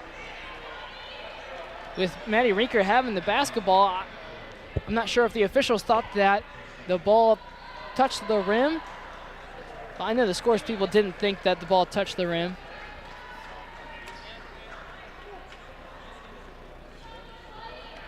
And so Krewald now with the basketball, giving off to Fryman, back to Krewald, trying to get through this pressure defense. Sam Hamill getting it off to Casey Morton. That's a good job of getting the basketball off as soon as possible, because if she didn't get it off at that very second, she was going to be trapped very hard by the St. Francis defense. 72-65 with a little over a minute left to go. Rinker getting the ball blocked, but now Temple with the basketball. She's going down for a breakaway layup, and she gets it home, 67-72, with a timeout called by St. Francis now. Or maybe not. The officials are coming forward and discussing. I believe they'll look at the clock here, Noah, as the clock was still running, but we had the Forsters kind of have a weird inbound where the ball wasn't placed out of bounds. So they'll just kind of check on the clock here and see what should be on it. And the official is saying 57 seconds will be put on the game clock. And both teams can kind of use this for a little timeout themselves. And Lori Culler will actually take a timeout for the Forsters. That'll be a 30-second one. We'll keep that right here. Your Forsters are up 72-67. Now under a minute to play, Noah. What do the Forsters have to do to pull this one out? Really, they just have to make smart passes, because you know St. Francis is going to keep going with that trap press defense that they've got. But so far in this ballgame, the Forsters have shot 62% from the field, which is a great stat for them. St. Francis only shooting 36%, which is not horrible, but you'd love to see that number in the 40s. If it would go down into the 20th percentile, then that's definitely something that you would have to worry about. But for right now, doing a decent job, but because Huntington has just made a lot of easy layups and a lot of different post moves down low, that's the reason why I feel like that percentage is so high for the Foresters. And keep in mind, the Foresters are able to get the ball past half court with that last time out. We see Jones kick the ball there out of bounds. What, 57 seconds still remaining on the clock, as the officials once again will get together. And I believe we'll leave this at 57, Noah. Once again, this inbounds pass, a little bit more challenging when you got Maddie Rinker and Jones, which you mentioned earlier has that really big wingspan. Rinker, good pass to Fryman and a foul on Kistler. That'll be Kistler's second personal foul, team third in this fourth quarter. Again, 56 seconds left to go here in this game.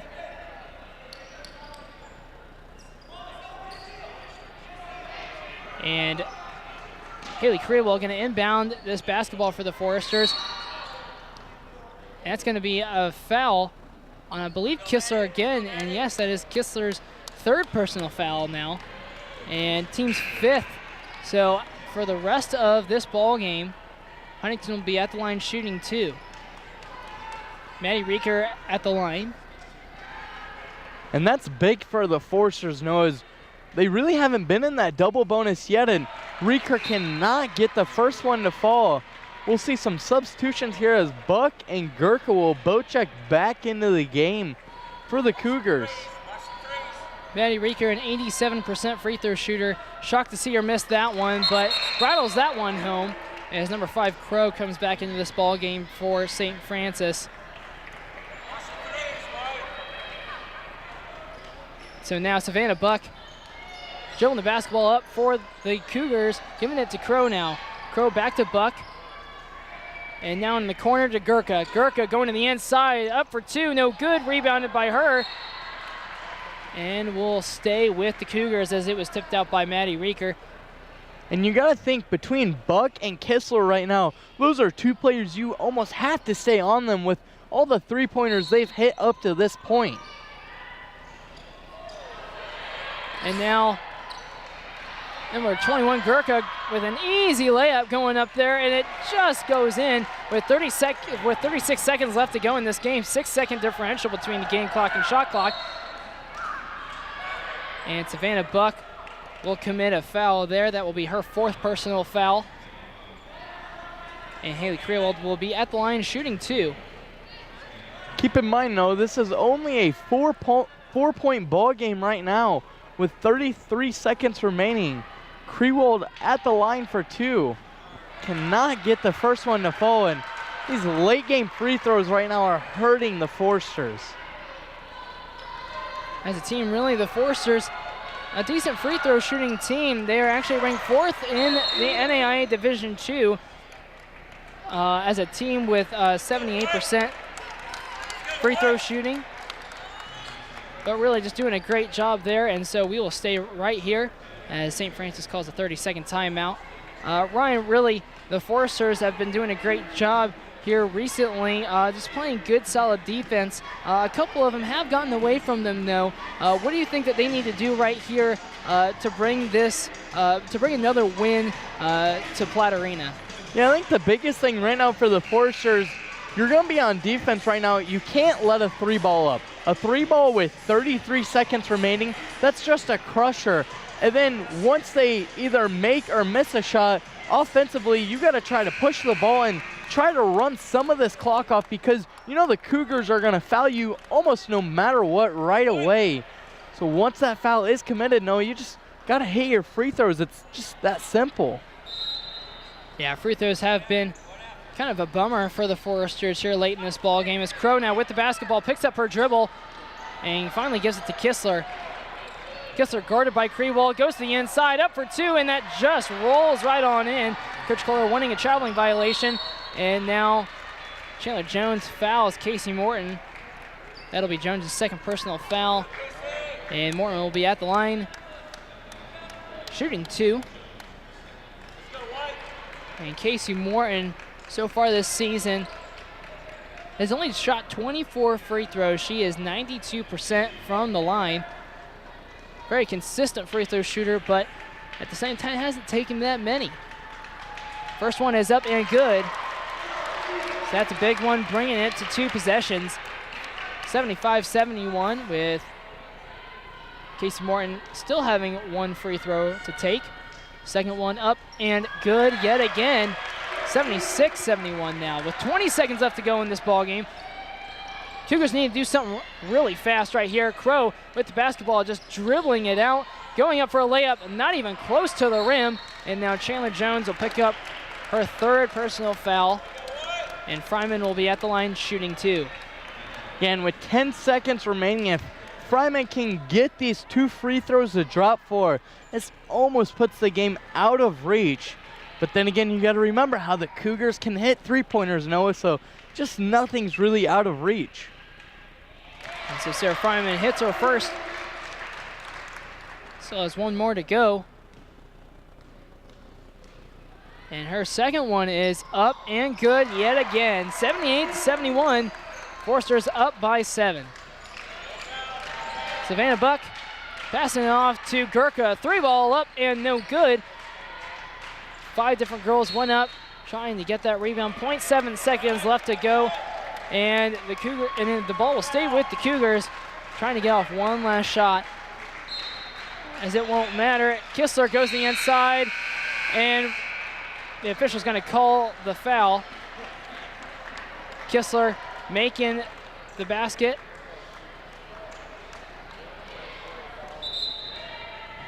And she's not going to shoot her and 1 free throw, so that's going to be the final score. 78-73 right here in Platte Arena. The Forsters get yet another Crossroads League win. When we come back, we will have some final game statistics right here for you on FDN Sports. In 5, 4, 3, 2, 1. Bring up music. Hello and welcome to FDN News. I'm Kelsey Cruz. Hi everyone and welcome down to Forest Glen Park. I'm Logan Hunt. Hello, it's Hannah here on Forester Radio 105.5 FM, WQHU. That was just Brother with Need to Breathe, and up next we have Hillsong with Touch the Sky. Once the floodwaters go down for This some program, I felt like really prepared me well for what it would be like to be in the news industry. From yesterday to today, the water has certainly risen and spread. You become a one-man band by the time you graduate, which that's something that people are looking for. People who can shoot, write, and edit all their own stuff. I was definitely blessed enough to come in and I started calling games right away as a play-by-play announcer. Longley tipped, down and in, and the Foresters taking the second set. Mateo with a nice cutback, she'll take the hit, left foot, that's in! Makes the 3, that's good! Through FDN Sports, it's really going to feel like a professional setting. I'm looking to really just take it to the next level, really just upgrade this FDN Sports and let people know that, FDN Sports is here to stay. We're here to battle with everyone. With radio, students definitely thrive here just because we are hands-on right away. I have a little weekend weather update for you here. Friday, it looks like it's going to be absolutely beautiful, a high of 72. I think radio and podcasting is a great way to have other people's stories shared, whether that be their testimonies or me just having the chance to talk to people and be able to pour into them in some sort of way. In the past couple of years, we have taken huge strides. We also do live shots, we're doing more news packages, doing more stories that affect the community. With all the politics going on recently, we've been able to do stories about that. More a lifetime asset than an education. And God bless you. And I will let my future take care of itself. And vote for Donald Trump. Hey, keep it locked right here on Forester Radio 105.5 FM. Well, that's going to do it for us here at FDN Sports. I'm Logan Hunt. Well, that's all we have for you in this installment of FDN News.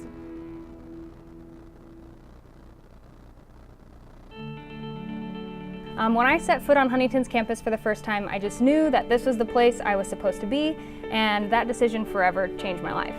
I was a new Christian at the time, but I grew so much while I was at Huntington. I felt known and I felt valued there, and the education department was just so great. In fact, I found a job before I even graduated, and I believe that's because my classes at Huntington equipped me to do so. I'm fulfilling my goal of serving others through teaching, and because of Huntington's impact on me, I now have that desire to pass on those values to all my students. In high school, my life felt empty in a way. I was living in a world full of temptations and distractions, and I needed to be transformed, I guess you could say. Here at Huntington, there are many ways that I experienced that transformation.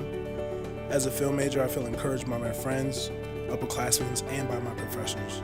Other students and staff are willing to pass on their knowledge, and that inspires me to do the same towards others. My ultimate goal in life is to become a filmmaker who gives back. I want to give people that energy and passion that I feel after watching a film. I want to go out in the world and give thanks to God for the gifts He has given me, making good art and be the spark of encouragement that can transform the lives of others. I played volleyball and softball here at Huntington, and the girls I play with, I can tell that they care about me more than just an athlete. They care about me as a person. And I know the relationships I have with my teammates are friendships, and I'm going to have those for the rest of my life. And I think a huge part of that is due to the atmosphere that Huntington creates. My relationships with my professors in the education department are the exact same way. When I got my first official job offer for next year, the very first person I texted was one of my professors. My ultimate goal in life is to not only be the best teacher I can be, but to also be the best I can be in all my relationships with people. And I truly believe that Huntington has prepared me for that. Growing up in South Korea and Indonesia, I wanted to challenge myself to experience different cultures and environment to widen my perspectives. And I wanted to challenge my relationships as well. I think that's really important because I see the world as a puzzle. America is just a small portion, and when people from different cultures add different pieces to it, it forms a new picture. My hope is to use these challenges to bring the desire to serve back into the world.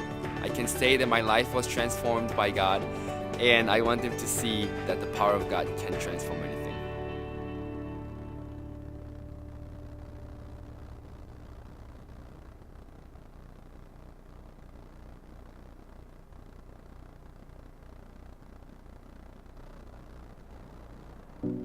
It's just an incredible feeling to know that you are handing these folks the keys to a life-changing house. It's not just a house. It's not just walls and windows. It's a home that they get to bring up their family in, bring up their kids in, and show their kids what it means to get out of poverty and to make a better life for themselves.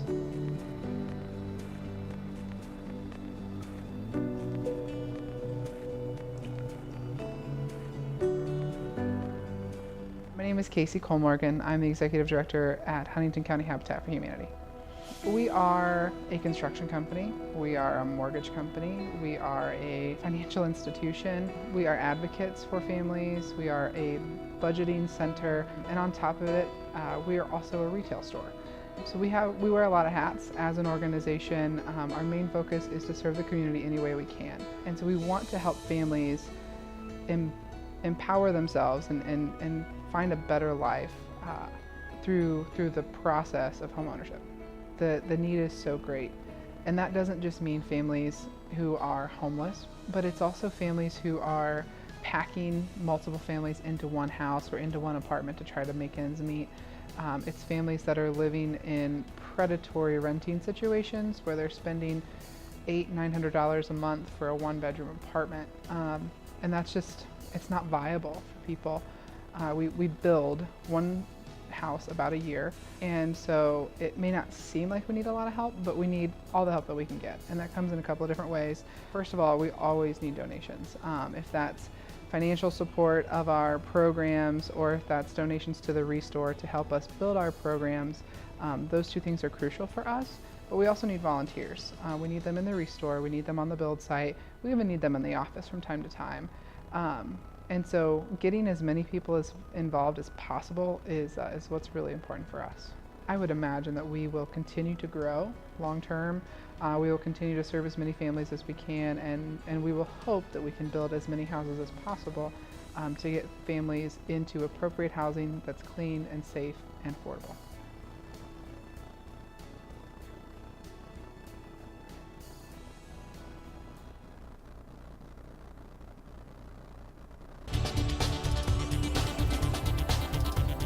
FDN News is our campus news station, and we are just a news station that shines Christ's light on campus and in the Huntington community, whether that be going to a presidential rally or talking about the meal plans on campus. Everything we do for the glory of God. Hello and welcome back here. I have Coach Culler here for our post-game interview. Coach, first of all, congrats on the big 78-73 win. But the girls didn't come out of the gate so hot, but they bounced back in that second period. What kind of adjustments did you make?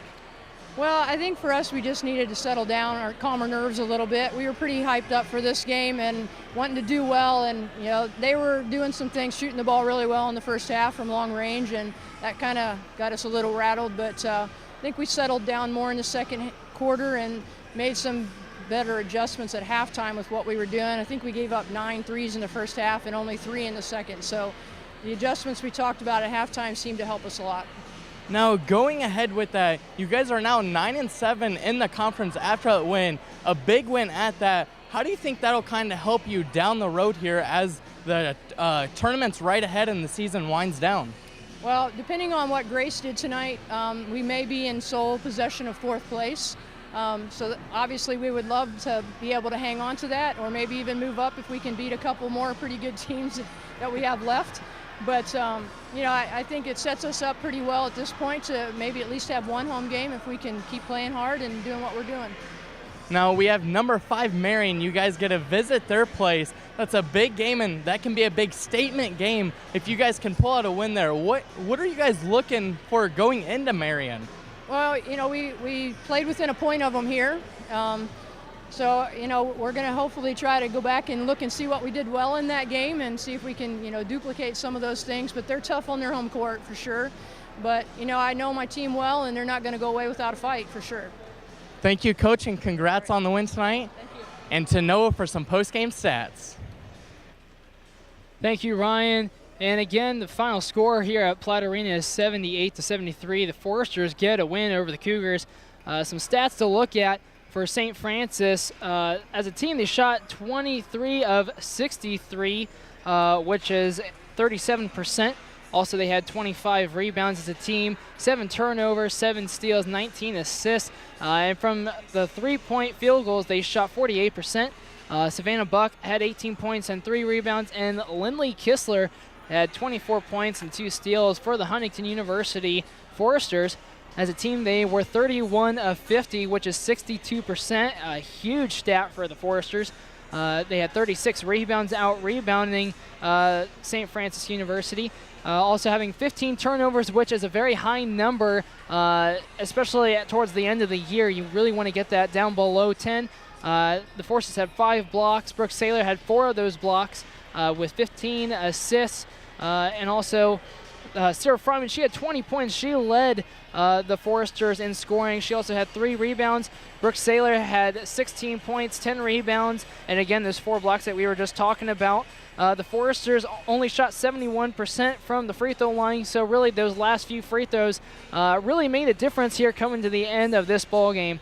Well, that about does it for us right here for FDN Sports. The next game that we will be broadcasting to you will be next Tuesday. That will be the men's game at Taylor University. So go on into 105.5 Forester Radio to catch that game. And also Wednesday, we will be bringing you the girls' game at Taylor University. So for the entire FDN Sports crew, I'm Noah Tobias. So long and see you next time.